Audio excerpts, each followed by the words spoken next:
All right, y'all, quick video here. That around. So, as I've said in the other videos, some other videos, I do commercial night work. I pressure wash at shopping centers, do a lot of sidewalks. And basically, this is my trailer setup. I've got my two pressure washers in the front, two 8-gallon-a-minute pumps with Honda GX 690s running them. And I have these two Scepter 12-gallon gas tanks. They're both separate, but I did plumb them in to where the cord is long, or I'm sorry, the fuel line is long enough to where I can use them on either tank, just in case. Get that back on there. So just in case I run out of gas, or one has a hole in it and leaks all the gas out, or any kind of a problem, I can swap them out. Basically, use your imagination. So these right here, the original fuel filters. That sucker's getting pretty cloudy. I'm probably going to replace it too. But my point is, that one over there, since it's on the passenger side, it gets used the most, especially for residential. So that machine's got a little over 200 hours on it. This machine's got a little over 100. Well, this one obviously has a longer fuel line because it's further away from the fuel tanks. And no, I'm not moving a fuel tank over there. I like to be able to pull up to a gas pump, get out, fill them up, and then at the pump in the front, I fill my van up. So moving the fuel tanks is not an option for me, before anybody comments that or whatever. So basically, I was losing prime on this one. I would show up to a job. Some nights it would run completely perfect. Some nights it wouldn't even start. Sometimes it would start and run for anywhere from 20 seconds to 20 minutes, and then it would cut off. And, I started thinking, okay, spark plugs, fuel pump, maybe the carburetor's getting clogged, something. I've worked on quite a few small engines, so that's generally where I start. Even a small electrical problem like a fuse or something, it could have been that. But so basically what I did today, because I got to go out tonight again, I got to work like another 7-8 days or nights straight, plumbed in a new fuel filter. I got this one at AutoZone. It's nice and clear. It's a 60 micron. It is a Duralast brand, and I think it was about $5 or $6. But anyway, the most common ones that I've seen are 60 micron and 30 micron. 30 micron's obviously going to be a tighter mesh. 60 is going to be slightly bigger mesh.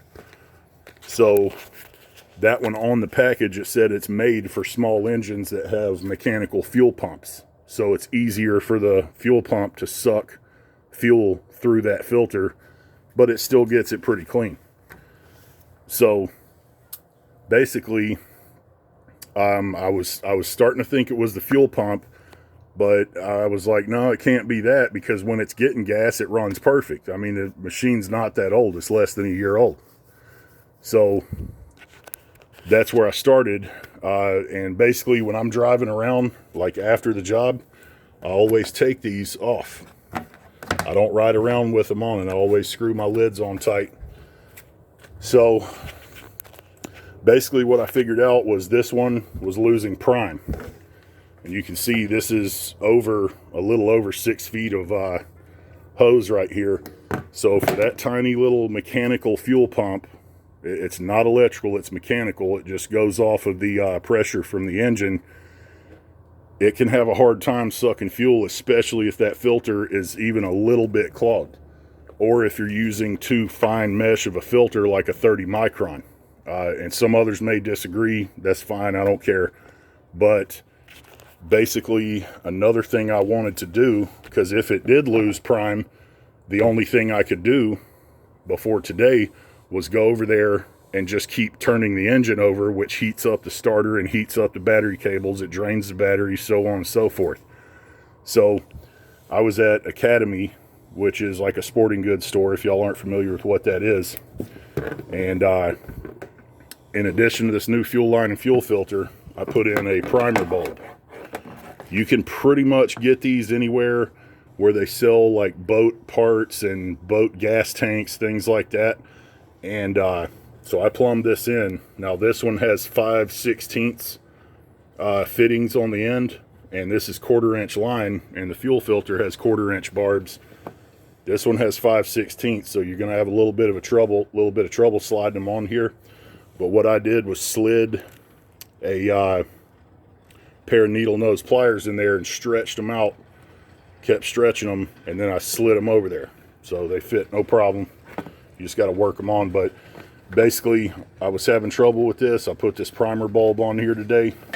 Thing fired right up, no problem. So anyway, just wanted to share that with y'all. And also, if you do go this route with getting these Scepter or other similar type fuel tanks, see if I can get this off.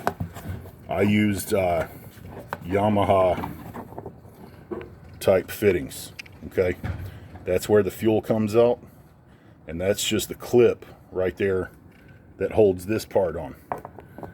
See, it's just got little threads in there, and these gas tanks are freaking awesome. They're about 70 bucks a piece from Amazon. There's other places you can get them. I think Academy has them as well.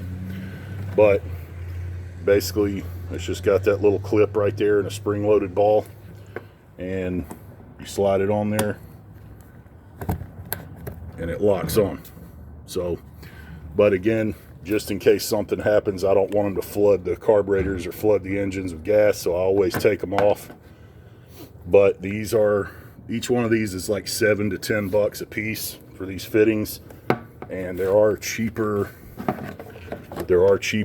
primer bulbs. I can't remember what brand this is. Let me see.